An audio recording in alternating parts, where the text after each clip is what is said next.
Welcome, everyone, to another episode of the Raw Recap on the Pro Wrestling Sheet. I am your host, John Rocha, joined as always by the jovial and giddy Ryan Satin, fresh off his interview with Ryan Batista, which you can listen to on the Pro Wrestling. I'm sorry, Dave Batista on the Pro Wrestling Sheet. I got my baseball mixed up. We were talking sports off camera, and I got a little mixed up. So there you go, Dave Batista, who we both love. Drax the Destroyer, so awesome. You got to speak to him. How was that? Oh, I loved it, dude. We talked for like 45 minutes. Wow. We talked about movie stuff. So we talked about Endgame. We talked about Infinity War. We talked about the James Gunn stuff. We talked about James Gunn returning to Guardians of the Galaxy and where his relationship stands, Dave's relationship stands with Marvel and Disney. We also talked about, everything involving the WrestleMania 35 match with Triple H. So we talked about the Evolution reunion. Wow. And why he pushed for it to end with the tease for the match between the two of them. We talked about him being concerned, dragging Ric Flair during the birthday party thing, right? Because he didn't want to hurt him. For real? Yeah, because he said they did it live, so they only had that one shot. Oof. And he did it. And he talked about being happy ending his career the way he wanted to end it. The match itself, how they weren't able to train beforehand together because they were because they were scared that basically he says in the interview that they went down.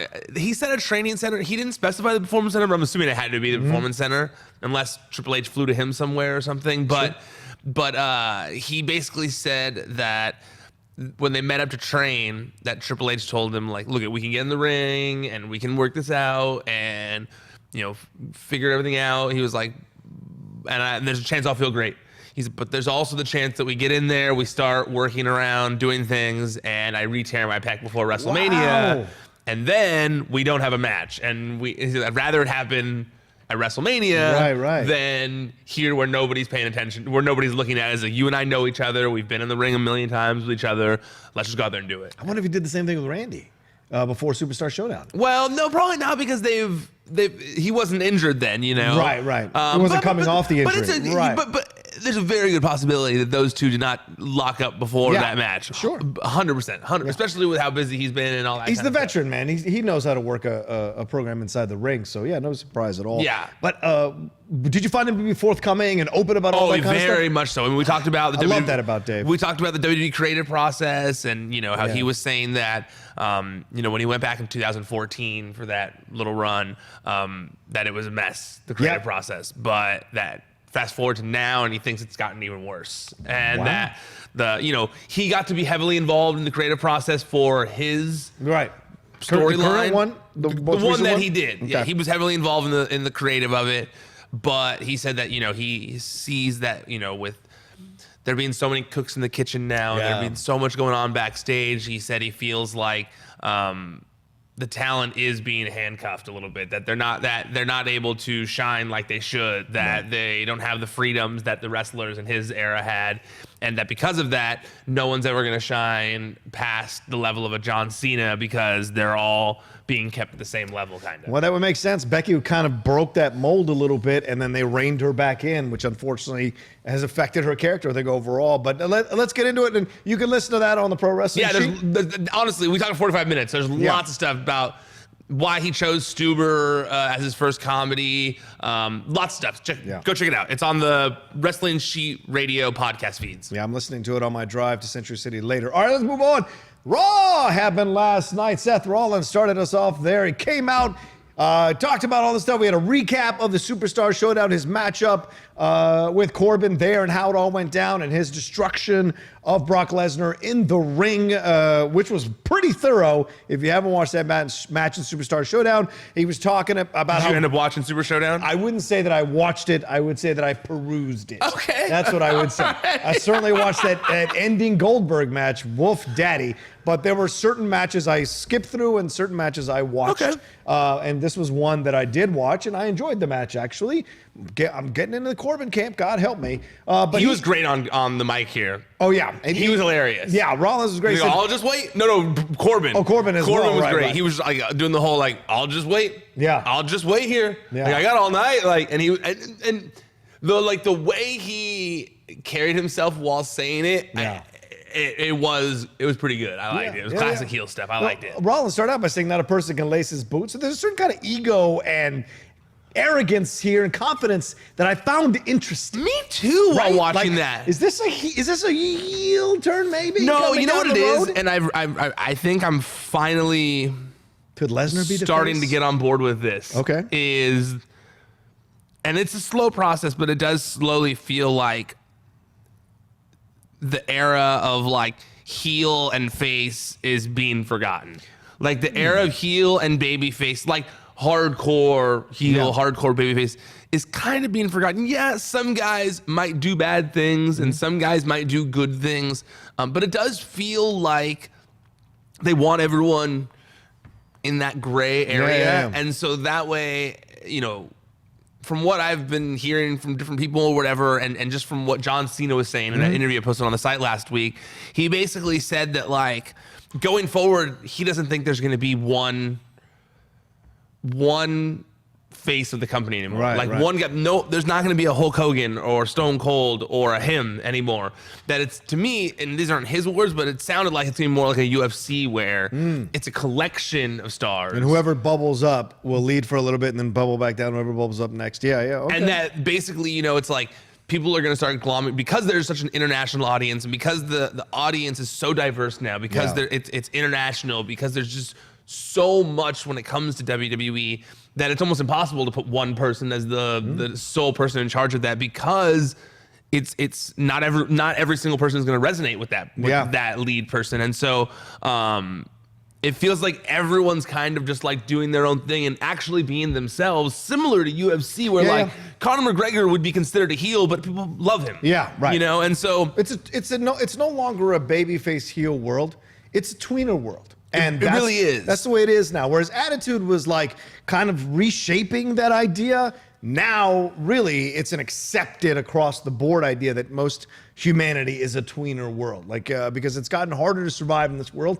People have now had to have their own conversations with themselves about what they're willing to do and not do in order to provide for their family or survive. So wrestling is always reflective of the society. And when you're not is when you lose the ratings. And when you are is when they come back, and I think that's what is happening now. You see that. I mean, Kofi is a bit of an exception to that. He seems like a pretty straight up baby face. But that is who Kofi Kingston is. Right, exactly. And I think with Seth now, there's the freedom to be the tweener because he can be the tweener and it feels natural. And honestly, because it felt natural, because yes, I felt the same way watching this, and I'm glad it wasn't just me who thought that, because I was thinking, that was really like stuff a heel would say. That was like what old Seth in the Authority would have said. Right. But then I thought about it and I was like, all this in mind, it kind of made me, it's made me slowly transition out of that thought process of like being frustrated when a heel does a face thing and when a face does a heel thing or any of those kinds of things. And it is helping me. And honestly, I thought it really served Seth well here, because a lot of times I don't feel like it feels genuine when I'm watching Seth talk. And honestly, the way he was talking here, the pals and the buddies, and like the way he was like, dude, I did this to you. Like, come on, just like the confidence he was exuding here felt the most natural he's felt in a long time, regardless of if it felt like stuff a quote unquote heel would do. It felt really natural to me. Yeah. And you get this idea with Corbin coming out to interrupt him. Corbin does his thing. He's very funny. Like you said, he's good on the mic. Sami Zayn comes out, interrupts him. He talks down Sami Zayn as well. Then Kevin Owens comes out and makes a joke about the wild card thing, which I thought was his way of throwing shade at it. A little meta. Oh, it was very much so. Yeah, and then Rollins and KO are going to meet up later in a match. The thing I want to ask you about, as we look at his reaction, as we look at what Rollins, as we look at what he did to Lesnar in that ring, and Lesnar doing the thing, like, is there a possibility down the road that there is a switch here where Rollins becomes the heel and Lesnar becomes the face? Lesnar slapping Heyman, Lesnar slapping with the contract, Lesnar pushing Heyman away. Heyman later on last night, going out in that promo and saying how his client has become obsessed with Rollins and he isn't listening to him, blah, blah, blah. Like, there's possibilities you could turn Lesnar face, which would be very interesting, and to turn Rollins heel with being obsessed with being the champion would be a fun angle if they can pull it off to play. Yeah, no, absolutely. And I do think that Seth is his best when he is a heel. Yeah. But like I said, I really feel like they're not going that way anymore. They're just playing the tweener thing. To me, it just feels around. like they're just... Brock is a utility player. You can get people to cheer Brock if you want them to. Yeah, They'll course. cheer him. Regardless, everyone shits on Brock. Yeah. if you book them the right way, they're going to cheer him, you know? So yeah, I don't feel like we're really going to see, I feel like we're not often going to see full-blown heel turns anymore and face turns anymore. It's just going to be a gradual shift of character of like, because we don't really see a lot of them anymore. Yeah, no, not really. I mean, not really hardcore. They happen heels. sometimes. They do. Sure. And it's good when they do. I actually feel like this gray area it helps when they actually do turn someone like full-blown heel or full-blown face.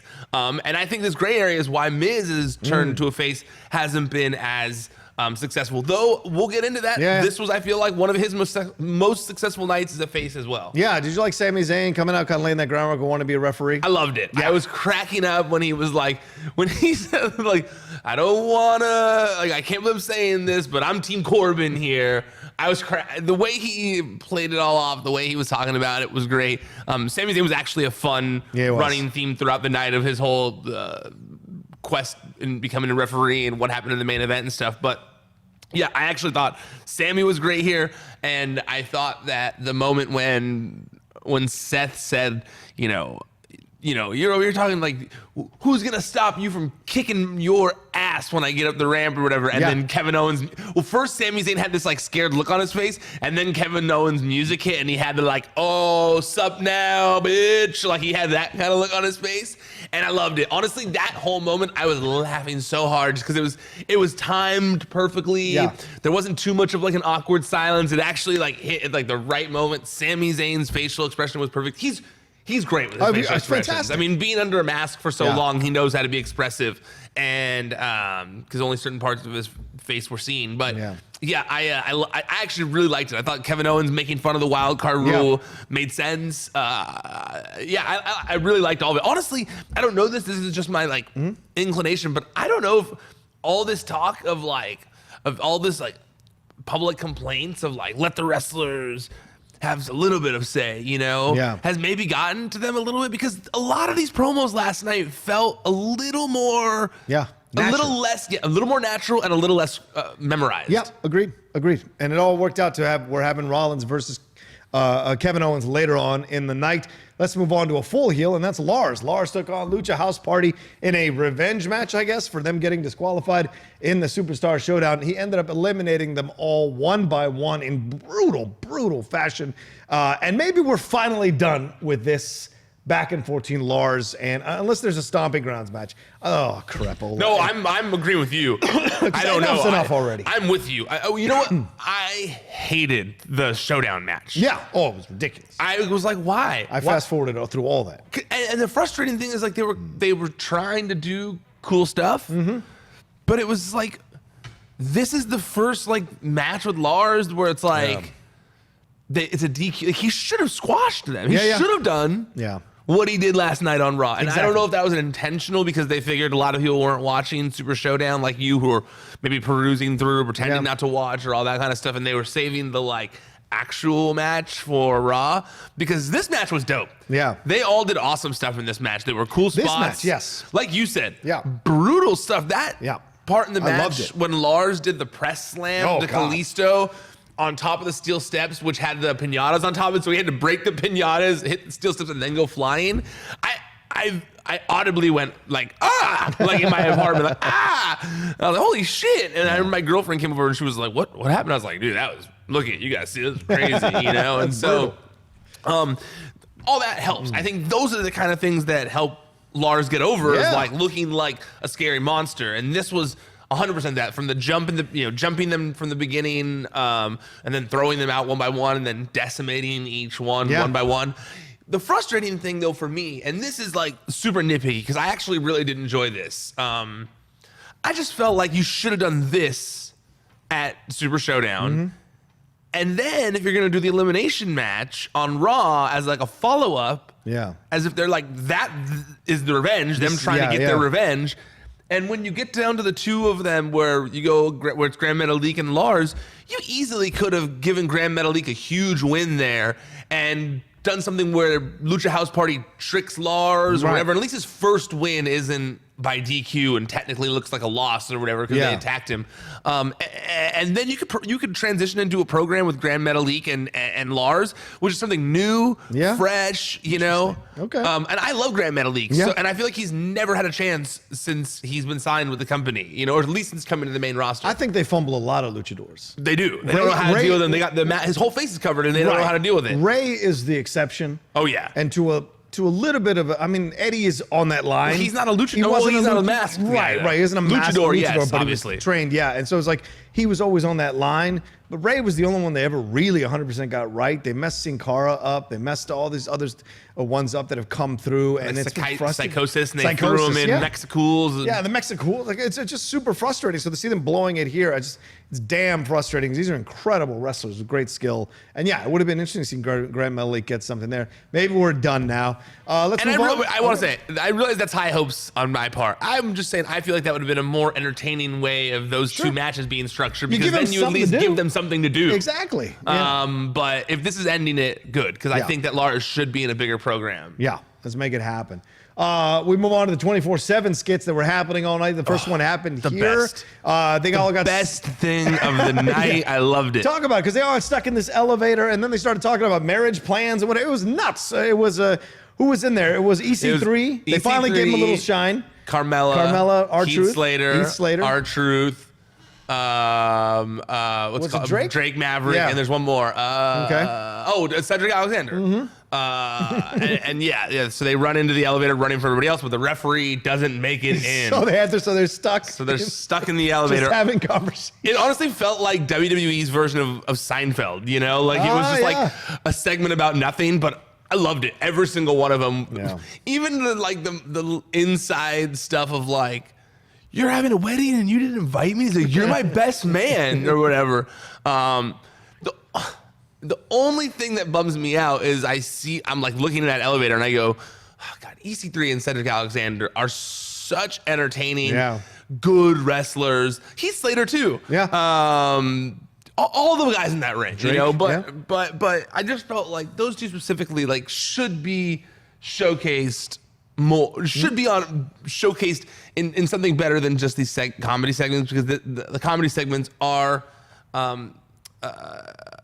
they're going to serve other talent better. Yeah. I think that EC3, you know, there's that video of him kind of getting more and more dejected now. And he, you know, before when he came out, he did the whole pointing to his name on the Titantron. And now he's just kind of like lackadaisically doing it because he's bummed that they're not using him, it looks like. And so I just feel like, you know, with a talent like EC3, he should definitely be treated with a little more care. I don't disagree with you, man. And I understand, I guess, Cedric Alexander, much lower on the totem pole, and EC3 is too, for that matter. But I just feel like EC3 looks like something that should be a main eventer, you know. And so, and that's not a knock on Cedric Alexander at all, because he's one of my favorite wrestlers. But I just feel like he looks like what Vince likes. Yeah, EC3. Yeah. And so I would like to see a little more care done with him. However, all these segments were so funny. Yeah.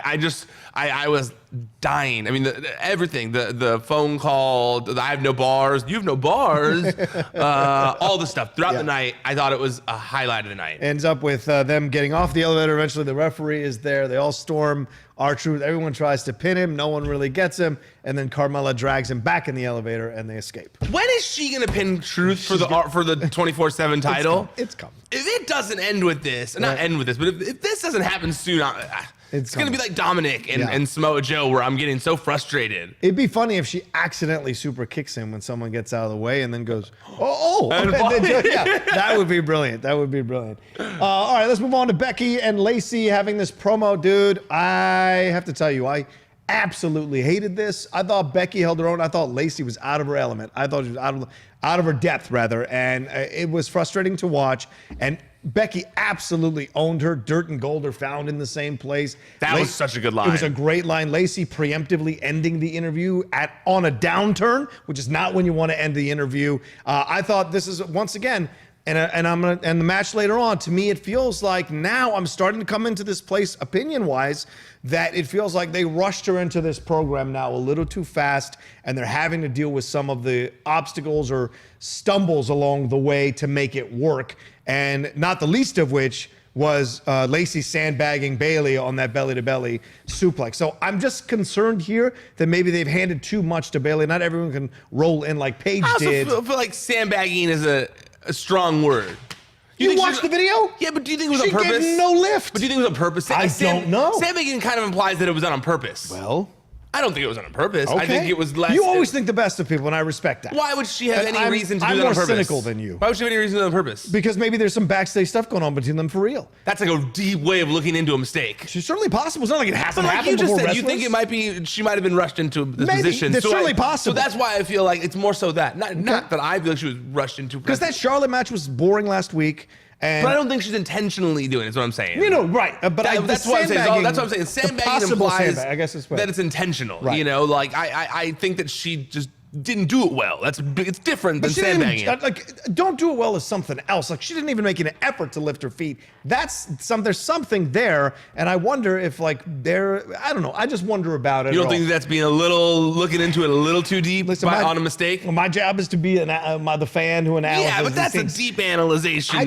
But I'm putting it out there for conversation, right? I'm not saying she actually did it. I'm saying it looks like she was messing with Bayley because Bayley sold her woman's right really well, and so I always get concerned when wrestlers don't sell other wrestlers. I don't.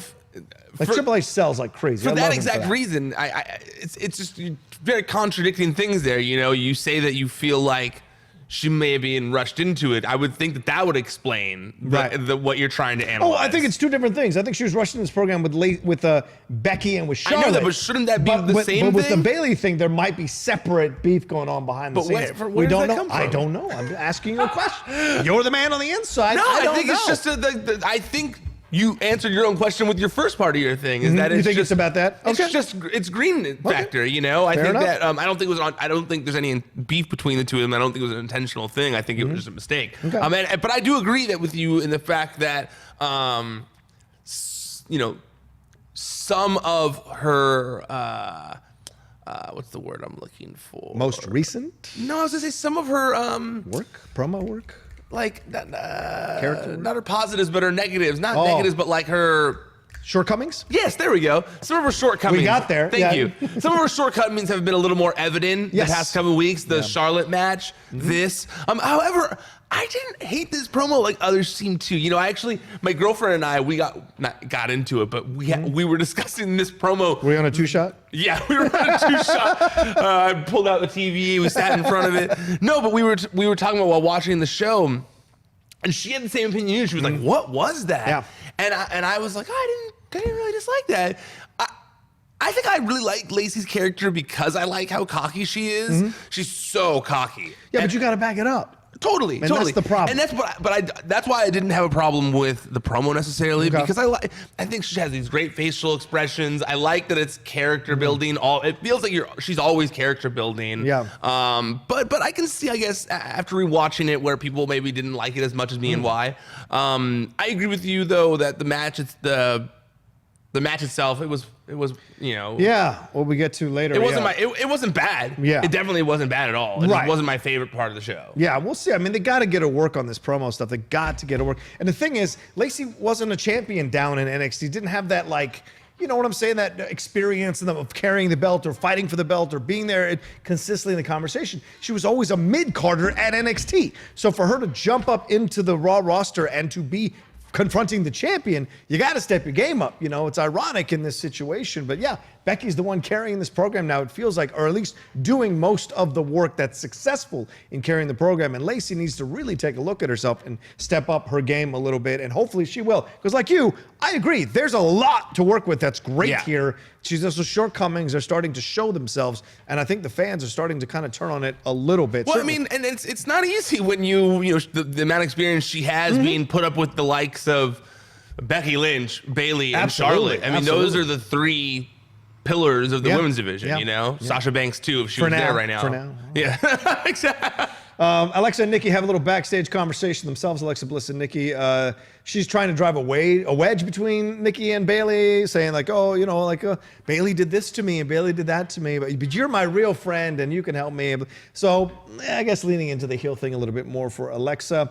Then we move on. This thing was weird to me though. Yeah, it was. It seems unnecessary. I don't think they know what to do with her anymore. I was literally just gonna say that, and I don't really know what they're doing with Nikki either. It's confusing, but I'm watching. Yeah, for now. For now. Ms. TV. Also, since you just brought up Alexa Bliss. Okay. I'm sorry, everyone.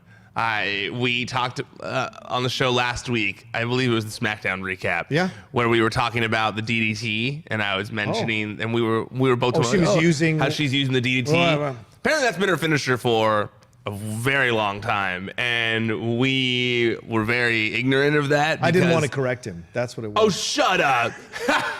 Yeah, arm wrestling cheater. But me. But yeah, oh man, the comments were lit up on YouTube. Because people love Alexa. No, but people also love correcting someone when they're wrong on the internet. Of course. And oh boy, those comments, and you look, it's like, I'd say half of them are just, maybe probably more than half of them are just like, guys, hey, idiots, she's been using that for a very long time. And I tried to respond to some of them, but yeah, my apologies. Apparently she's been using that for a long time, and I've just been ignorant of that, of Rocha too. Apologies. I guess just the Twisted Bliss is just more memorable. Yeah. I love that move. I love that move too. All right, good. There's your apology. Ms. TV, welcome Samoa Joe to the program. Miz takes digs at him about Joe claiming that he earned the title back, implying that Ray gave him the title. He didn't earn anything. And then he called him out about attacking his family. Remember, this is the man that threw a fake baby at his wife to avoid a thing with Daniel Bryan. But he said he's crossing a line going forward with the dad storyline there with Miz. Joe gets upset. Joe says, I'm going to start talking about your family. And just when it's about to go down, Braun Strowman comes out for some insane reason. Wait, before all right, we get into everyone running out. All right.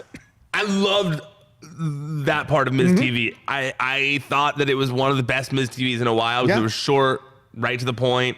Joe got his point across of what he needed to do to get his character back on track. Miz, for once, I felt like as much as he has done things to other people's family as well in the past, like you mentioned, I loved, since his whole thing has become this family man thing of him being like, you shouldn't do that to someone's family. Right. And it kind of did make him look good for once.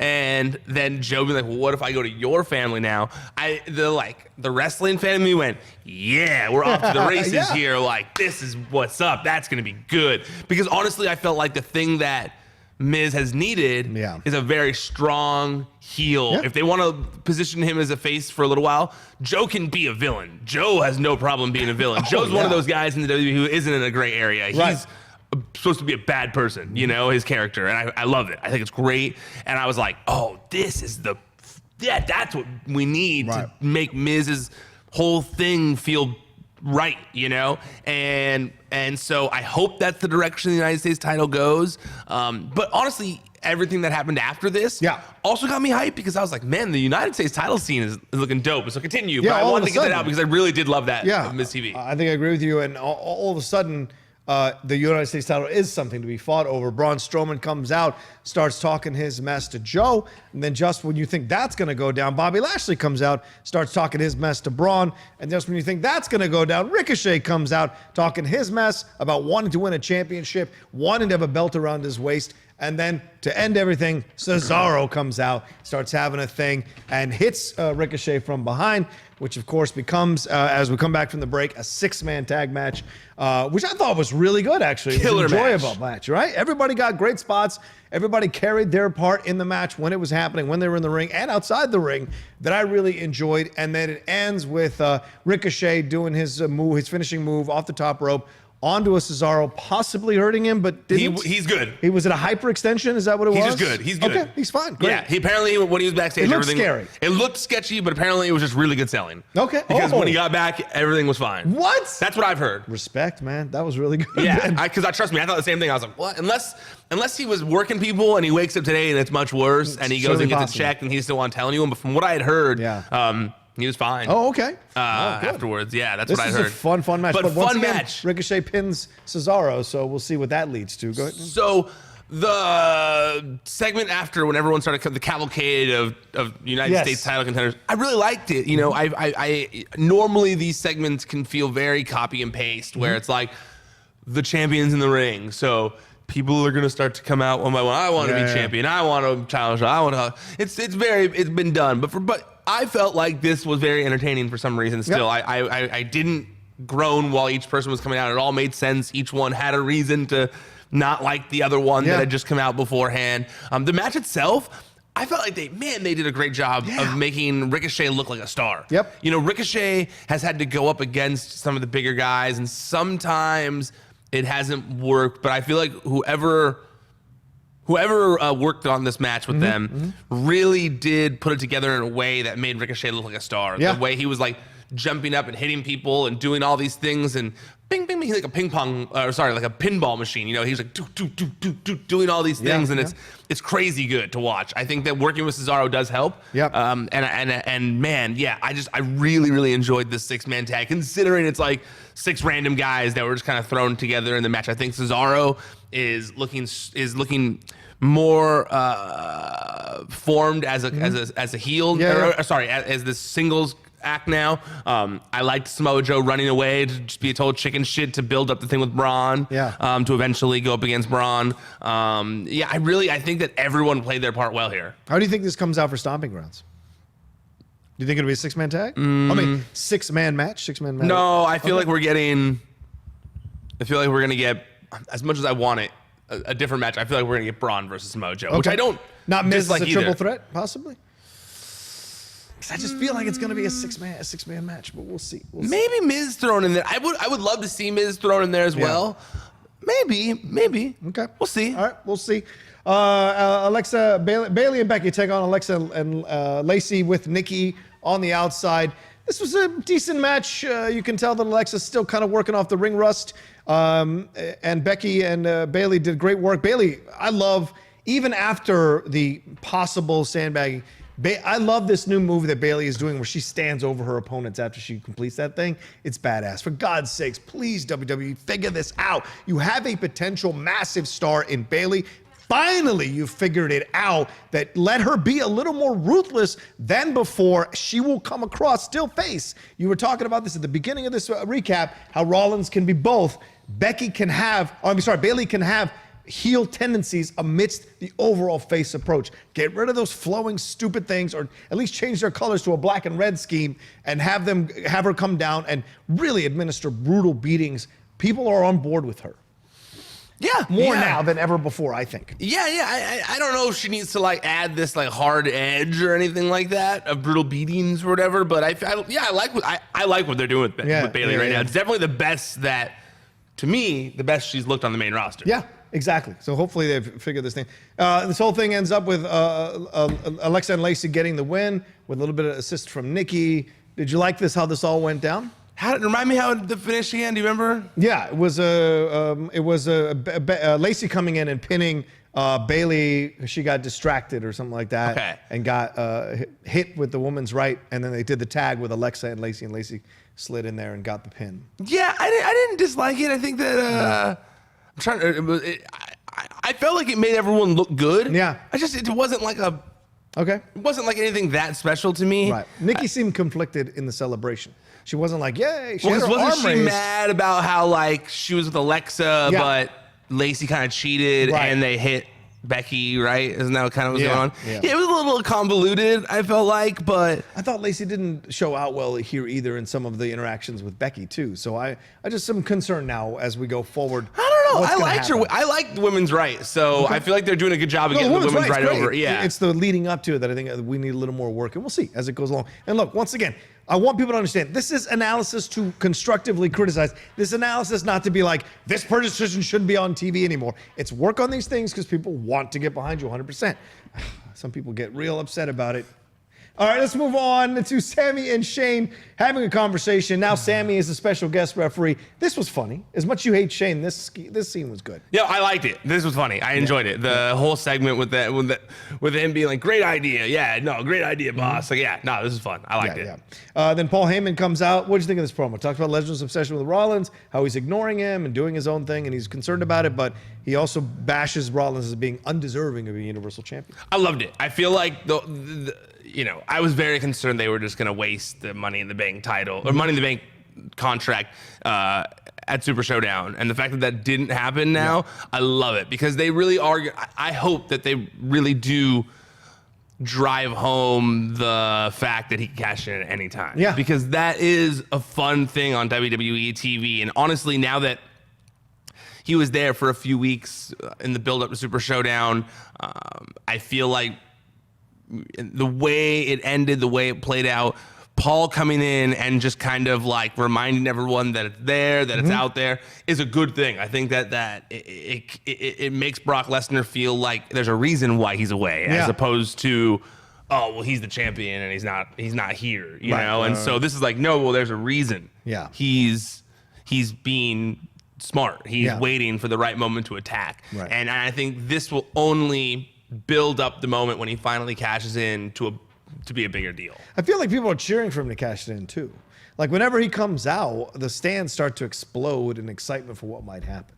It happened to because people actually do like Brock Lesnar. It's the internet that doesn't like Brock Lesnar. The people love Brock Lesnar. I think the people do love Brock Lesnar. I think you're right about that. Brock Lesnar is an attraction, man. Like people, I'm sorry. I You know mean that wrestling fans on Twitter? Is that what you mean? Wrestling fans on Twitter act like Brock Lesnar sucks. Right. But the general public thinks Brock Lesnar is a badass, awesome dude. Yeah. So like, I don't know. Like, yeah, they're gonna cheer. They always cheer when his music hits. I mean, always. It's that huge pop, regardless. So it's great music. Yeah, it is good music. Doom, doom, doom. Anyway, yeah. So yeah, I think Paul Heyman was very effective here. I hope that Paul Heyman is just around now. Yeah. They should have Heyman holding the Money in the Bank while walking around, though. I know it's technically Brock's thing, but it just adds to the allure of the whole thing, having someone walk around with the briefcase. Any moment. All right, the IIconics come out and for some reason to fill time and destroy the tag team belts over and over again. Boring match. Why are the champions having squash matches? It makes no sense. I mean, you know me. I like squash matches on TV. I feel like squash matches are good for champions, but this wasn't good. Yeah, for anyone, but this wasn't a good match. And not on the fault of the IIconics, to be honest with you. Like, there was some stuff in there that just didn't look very crisp. And I don't fault the I don't think it was on the IIconics. But although their finisher didn't look good, it looked real bad. And I don't know whose fault that was. If you play down to your competition, you're not that good. That's the problem. That's what I'm saying. I know you get mad at me for saying that, but we see it in sports all the time. If you play down to the competition you're playing, that means you're not as good as you think you are, even when you step up and play play higher level competition better. If you play down to your competition, it's not good. The squash match was clumsy and boring at times and awkward and was frustrating. When it could have been a real destruction, it was more clumsy and awkward. And I don't know what they gained from it, to be honest with you. Someone's coming. Someone's coming to take titles from them. I think they're placeholders, it feels like. Yeah. So whether it's they're waiting, to me it feels like they're waiting for Sasha to come back. What do you think about Vince's decision now in retrospect? Do you think Vince is regretting this decision? No. Really? Okay. All right. You're saying it as Vince. You're not saying you yourself. Well, I didn't make the decision. How can I regret it? Do you think it's a decision to be regretted, I guess is what I'm saying.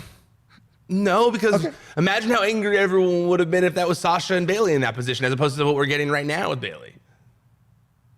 Yeah, maybe. Imagine if it was just Sasha and Bayley just not being used and losing every once in a while. That would suck. That's what I'm saying. That's what I'm saying. But I don't think you do that with them. But that's what I'm saying. There's only so many spots on the show. Yeah. You know, and if he doesn't see that as that important of a title at this point, you know, then that's what they would have been being used as opposed to what we're getting with Bayley right now, which is hers champion. Yeah, true. That being used as in a good way. So, right? Isn't it better that it didn't I don't think so. I think they would have worked some great promotion for both of them that would have elevated them. But wait. But you're fantasy booking here. I'm saying, yeah, would it be better that what we've gotten with Bayley? Yeah, wouldn't that be better than using Sasha and Bayley the exact same way the IIconics have been used? Oh yeah, no, of course, yeah. If they were going to use the IIconics the exact same way, then that's a whole nother conversation. I mean Sasha and Bayley the same way. Sasha and Bayley use the IIconics. Yeah, I wouldn't have. That's what I mean. I wouldn't have liked that. But I think those two would not have been in a program or would not have been used the same way as the IIconics are being used. Because the IIconics have jobbed the whole time. They don't mind jobbing or losing. Whereas Sasha and... You act like they've had a say in this. You said they don't mind losing. They're not like asking them. Well, they could have... They're not asking them. They're telling them. They could be like Sasha and leave and stuff like that and complain or whatever. But they haven't. They never have. They're good soldiers in the company. You've said that. And I'm saying I don't think Sasha and Bayley would have necessarily gone along with this program. Maybe Sasha storms out at another taping or whatever. They're certainly possible. Not Bayley. It's not in Bayley's nature to do that. But Sasha certainly, as we've seen. So who knows how that would have played out. I see your point, though. Look how Bayley is shining now in retrospect, certainly. But I think she still could have shined in the situation with Sasha, but not maybe individually. So we'll see. As this goes down, who's going to take that? I wonder if it'll be Sasha and Bayley coming back. I don't think it's going to be Sasha and Bayley necessarily, but I think Sasha will come back with a tag team partner from like NXT or something. Really? Well, I don't know. That's just my guess. I like the idea of Sasha coming into SmackDown, surprising Bayley and challenging her for the title. I like that too. As a heel. I love that. Heel Sasha would be great. But I just feel like with the way the IIconics have been bragging on TV about how they're the longest reigning women's tag team champions, that Sasha comes back and is like, well, Bayley's tied up on... But honestly, it doesn't even matter because they're wild card titles, so technically Bayley could be dual champion. She could be a dual champion. I don't know. Maybe they do that. I'll take a Bayley 2-belt shirt. Why not? All right, let's move on. Reigns does a mini promo about McIntyre, which I don't know what this does. This is the only appearance on the show for Reigns. Maybe he's doing promotion for Hobbs and Shaw or reshoots or something. I don't know. Then we get Shane getting his butt kissed again at this appreciation night and welcomes the revival. So is this now a faction? I know you keep wanting it to be. I just think they're really trying to position them as heels. I don't think there's a faction that's being formed. Okay. They don't really have factions in WWE. That's why I say that. Yeah. There aren't. No, I guess you're right. There aren't anymore, right? Okay. So they're just like heels being heels together kind of thing. All right, that's fair. Stop asking me if they're forming a faction, Rocha. Okay, fine. It's not like I've been, I'm not usually, well, never mind. All right, it's Zack Ryder and Curt Hawkins as the champions. Hey, remember them? They're the tag team champions. They took on the Usos. Oh, wait, before that. Okay, the best in the world celebration thing. The celebration ceremony.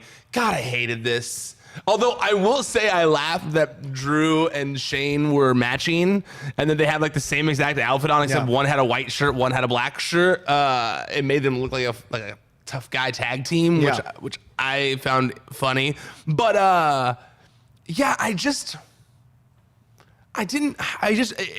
dragged. It was like whatever. The bagpipes were unnecessary in the beginning of it.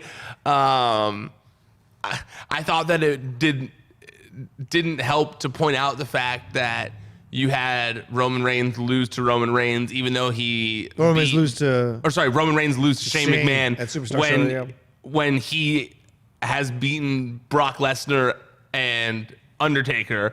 I was like, why are you gonna rub that in their faces that you guys made a terrible decision to do that? Because I do think it was dumb to have Roman Reigns lose at Super Showdown to Shane McMahon. Yeah, regardless of how the finish went. Right. So I didn't care about any of this, really, to be honest with you. I thought I thought Reigns was gonna come down because they had promoted him in the back, but I'm glad they didn't. I'm glad they didn't, only because it would have been literally the exact same segment that we've seen for the past 4 weeks if they had. I mean, it's literally what we keep doing. Shane comes out and brags about Roman Reigns. Then Roman Reigns comes out and hits him, and it leads into a match. Like, it's literally been that way for like a month now. That's fair. I'm getting over that whole copy and paste thing too. Yeah. So I was hoping that Reigns was gonna beat Shane and this is over. Yeah. But instead, I almost wonder if from what we hear in these Super Showdown shows, it's like the Prince has like a good say in like the booking of these shows. And we also heard that he's like an Attitude Era fan. I'm almost wondering if he's the one who's like, no, I love Shane McMahon. And that's why Shane McMahon has become such a central figure on TV, so that he can be used at all these Saudi Arabia shows, because he's one of the few from the Attitude Era who can still wrestle. And that's why he's being featured so prominently all the time, and drinking the Best in the World Cup. And so that was funny, though, by the way. Yes. When he drank out of the Best in the World Cup, I did laugh at that. Yeah, that was funny.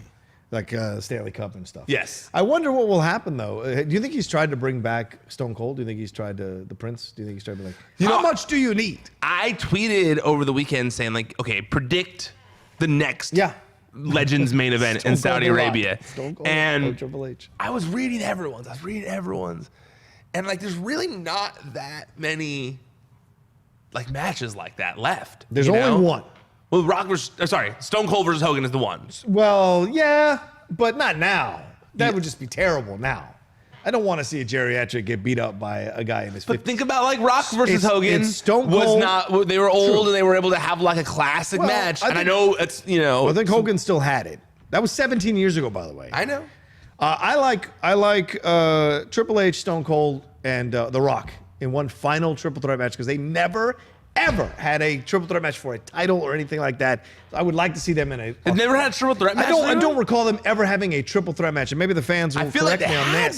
That's the way it feels. But either one of them would get injured at certain times and not be able to do it. So programs were changed because certain people got injured. So I would like to see Stone Cold take on The Rock, take on Triple H as a final, like, the real end of an era. The pay-per-view equivalent of the end of an era match at WrestleMania. I just wonder if Rock would ever do it. He makes so much money. The Rock is the only other person that is like the X factor of these shows, because if The Rock is down, there are dream matches involving The Rock that you can do. The first one that comes to mind for me is The Rock versus Shawn Michaels. And I know Shawn Michaels already had a match in Saudi Arabia, but we've never seen The Rock versus Shawn Michaels. That's one match where they passed each other in generations, and that's a match we've legitimately never seen between two icons of the industry. We've never seen Gobbledygook versus Shawn Michaels either. I don't want that either, so please give me a break with that. Oh, get out of here with The Rock with Shawn Michaels. That was literally, you don't think, shut up. That's literally one of the, that's one of the matches that people have always said, like, never happened. That'd be awesome. The same wrestling Twitter fans you just bashed? I don't want to hear from them now. No, just wrestling fans in general. Okay. Also, I've never DX heard versus that. NWO. That would be fun. Although nowadays, but that's like another one where can I you do go it in like, a walker? Can Kevin Nash wrestle? Really? Although Kevin Nash did get his knee worked on. Where does X-Pac lie? Right. Do we want to see Scott Hall in the ring? Listen, let me tell you something right now. X-Pac is not NWO. He never was NWO in my mind. He is not NWO. Of course he was. NWO is Hogan,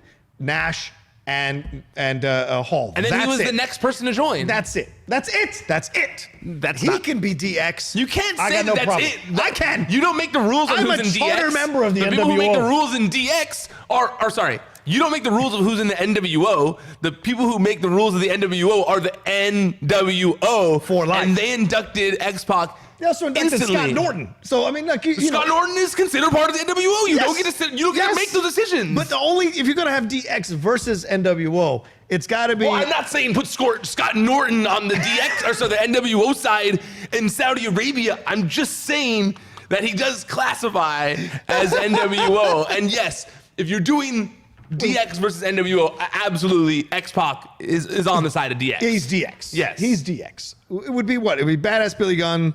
It'd be DX. Road Dogg. It'd be Sean. Oh man, if they could do this, if they could do Triple H. Yes. X-Pac. Yes. Road Dogg. Yes. Badass. Billy Gunn. And Shawn Michaels. Versus Hogan. Yes. Nash. Yes. Hall. Scott Hall. Yeah. The Big Show. Ooh. The Giant was NWO. He was. I'm trying to think if there's anyone else who would fit more. Fuck Jeff Jarrett. No. No offense. F. Bret Hart. Those were not really NWO guys. Scott Steiner. Big Papa Pump. If you brought Big Papa Pump back to Saudi Arabia, that makes so much sense. I don't know if it'd be safe to bring Scott Hall or to bring Scott Steiner to Saudi Arabia. That would be an event I would watch. The Big Bad Booty Daddy coming back to the NWO to wear the black and white again. Those 5 would be incredible. I'm trying to think. I'm pulling it up just to see who else we got here. So, Virgil. Scott Hall, Kevin Nash, Hulk Hogan, Ted DiBiase, no. Giant, Sting can't do it. X-Pac, no. We're definitely not doing Virgil. Stevie Ray, no. Buff Bagwell was on my maybe list. Buff would sleep with half Saudi Arabia. Good old Scott Norton. Norton. Who is... Don't kick my ass. He's a fantastic guy. Norton's popular internationally. Yeah. Conan. NWO. Conan would be interesting. As an outside person, Conan would be great. 'Cause his mic work was always fun to listen to. I guess that's really it. That's it, buddy. Sting, Lex Luger. Nah. No, those are Wolfpack guys. That's not. They don't count. Wolfpack doesn't count. Nope. Well, Conan was he both? I think he was both. Yeah, Conan was both. So was Scott Hall. Just throw in Jeff Jarrett as the last one. He was a part. He was one of them. Nope. He works backstage. Nope. Just throw him in as the last one. Is that too offensive to have him as the last one with all those stupid guitar? All right. Well, you got Scott Norton and you got Jeff Jarrett. No, so I've Scott got Big Norton's Papa still Pump. Oh, well, I guess you got Big Show. I got Big Show and Big Papa You're right. Pump. Big Show and Big Papa Pump. Kevin Nash. Hulk Hogan. Big Bad Booty Scott Daddy. Hall. By the way, if your That would be a big main event. If your friend from Pro Wrestling Tees watches this, I would love an Einsteiner shirt, size large, please. I want an Einsteiner Go to Pro shirt. Wrestling Tees and buy one. It's kind of expensive. All right, Zack Ryder and Curt Hawkins, remember the tag team champs, took on the Usos and the Revival. The Revival ends up winning this match. It was a good match overall. I thought Hawkins and Ryder did a nice job. We got to wrap up, I know. Sorry, I didn't realize what time it was. We've been talking so much. Hawkins and Ryder, I always feel like they need to get more TV work. They do nice chemistry. I felt so bad. Like, okay, great match. Yeah. I loved this match. Really enjoyed this. And I'll be honest, I think the right decision was made putting the belts back on the Revival. Especially with Shane and everything. Yeah. However, I just felt so bad for Hawkins and Ryder. It was like, we hear about all these things of, the crew, guys just feeling so depressed behind the scenes and just feeling just like, man, what do I do? What do you mean you told me about? Like I said to you that matters more than money. The desire to be part of a program or to be used correctly, that affects people no matter how much money they're making. Not everybody. You act like everybody. Not everybody. Some people don't give a fuck. Some people are like, cool, great, give my paycheck and I'll protect my body still and save my body and just, do other things within the company. Like not everybody feels that way. And so... but you do hear about some people who are, and I actually don't think Ryder is one of those guys. He tweets very positive. Yeah, I think he's bummed about it. I think Hawkins a little bit too, but I think they're very happy with. I think that Hawkins got fired and missed being there, and is just happy to be back in the company when he got fired or when he got brought back, and has found ways to be utilized in other parts of the company when he's not being utilized in wrestling, and that's smart. That's how you show value in yourself for when your wrestling career is over, And I think that Zack Ryder too has done stuff like that. And so I felt bad because you hear about guys being depressed about being behind the scenes, and that like getting this opportunity at WrestleMania, they go like, oh, finally getting another shot. Like they're putting me back in the game. I'm tagged in. Yeah. Awesome. And then they do absolutely nothing with you for a few months. They job you out to the Viking Experience or Viking Raiders, who've been absent, who've also been absent, MIA, and just don't really do anything with you. And then we have you lose in a really good match. Like when we did finally give you the opportunity, you helped, but you were part of an awesome match. Yeah. So that's what frustrates me a little bit. I feel bad for them, especially because Zack. It's now happened twice. It's like he had that big moment in WrestleMania with the Intercontinental title, and then immediately taken away. Now it's happened with the tag titles, and I don't feel like in either scenario it was based on poor performance after being given that opportunity. I feel like both times it was like, well, what do we do here? Well, they're from New York, Right. And so it was like, whatever type thing. Or so, I really, really enjoyed the match. I just at the end I was a little bummed for Hawkins and Ryder. Yeah. Revival have the tag team titles again. We'll see if this is a longer reign. We'll see what they do with it, and who they battle for it. By the way, we crossed that 4 wild card thing, didn't we? Oh, I honestly, I don't care about it. They keep mentioning the words and I've ignored it at this point. It's so stupid. It's right. Sami Zayn, KO, the IIconics, and well, the IIconics are allowed because they have the women's tag title belts. Title belts. Yeah, but you had what? The Usos are both ways, right? I think that counts as one though. That's ridiculous. Two Usos, they're like a station in Bill and Ted. They only Bailey's one, right? Or is it because she has the title, she can swing both ways? No, she has the title can. She has the SmackDown title. Right, she was a wild card. Kevin Owens was a wild card. Right. Yeah, maybe that's it. No, there were more. Okay. I forget off the top Is of my head. Samoa SmackDown or Raw? He's Raw. Okay, all right. Miz is Raw. No, he's Raw. Right. Sami Zayn goes back and forth. KO, or we already said that.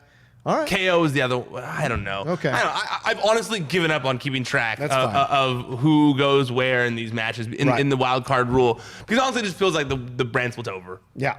That's no just such basically thing. what I felt It at never this point. Yeah, it's not a thing anymore. So.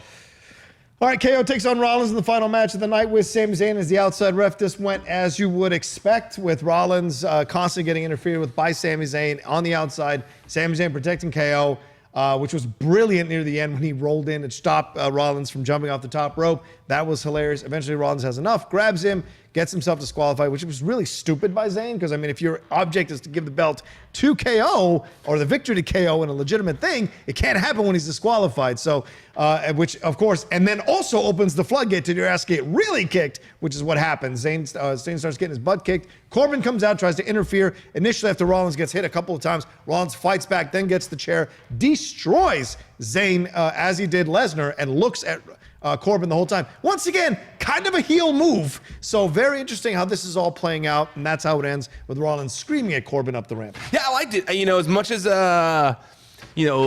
WWE Stomping Ground, which is hilarious that it's just a shoe for the logo. I feel like Stomping Ground's a lot of retread from Super Showdown, because they know a lot of people didn't watch it. Right. So they're gonna have to do a little more to get me excited about it, but I do think this is a step in the right direction.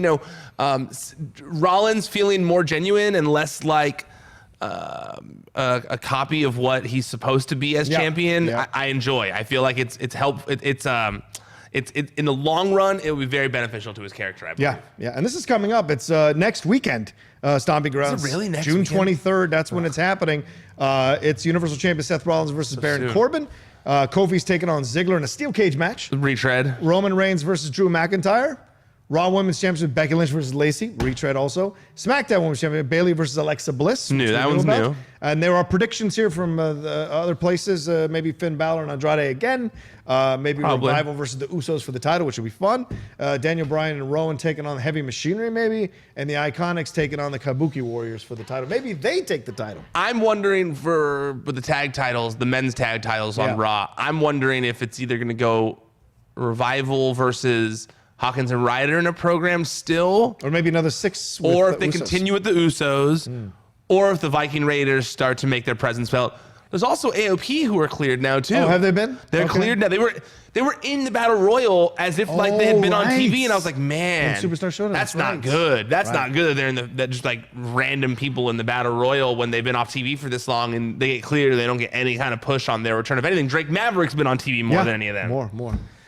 Do you think it's one last thing I want to say? Wouldn't it be funny? Like we saw that U.S. Championship, but everybody came out one at a time. If they did 24/7 title like that, would that be funny as hell? If R2 starts talking about it, and then like everybody comes out, That is what's been going on. does a mini promo. I mean, Oh. and it's like the whole ramp is just full of it's like 20 people coming out. Would that be funny? No. It could be. I'd have to see it. I don't know. Maybe. I would just like 20 people coming out. Let me tell you That's what a lot I of think. promos. That's a lot of promos. But like you're only half a sentence in and someone else comes out, half a sentence and someone's like, that would be funny as shit to Write me, it up, in my email opinion. to Vince. See what he thinks. Right. Who is this guy? Fuck him. John Rocha. Someday, man, you'll listen. All right, Sounds thanks like he everybody. sneezes. He sounds like an. Is that the outlaw, the one who keeps losing the belt? All right, well, there you go. Thanks everybody for watching this Raw recap on the Pro Wrestling Sheet. Always appreciate your eyes and ears and your comments. Ryan, tell them where they can listen and read everything we do. ProWrestlingSheet.com. That's the website where you can find all the top stories in the world of pro wrestling throughout the week. At Wrestling Sheet on social media, youtube.com/C/Wrestling Sheet. That's where you can find these Raw and SmackDown recaps, where you can see the video of our beautiful faces here, emoting, laughing, discussing. You can watch them all there. youtube.com/C/Wrestling Sheet. That's where my interview. Oh, actually, no, the interview with Dave Bautista is not there. It's only in the podcast feed. And the podcast feed can be found on major podcast platforms like iTunes, Spotify, Podcast One, Stitcher, all that kind of stuff. Just search Wrestling Sheet Radio. There you go. Any final things you want to say? That's it, right? All right, well, follow him at Ryan Satin. Follow me at The Rocha Says, and we'll see you tomorrow for a SmackDown Live recap, and we'll see what goes down tomorrow as they set up Stomping Grounds. All right, everybody, take care. We'll talk to you soon. ProWrestlingSheet.com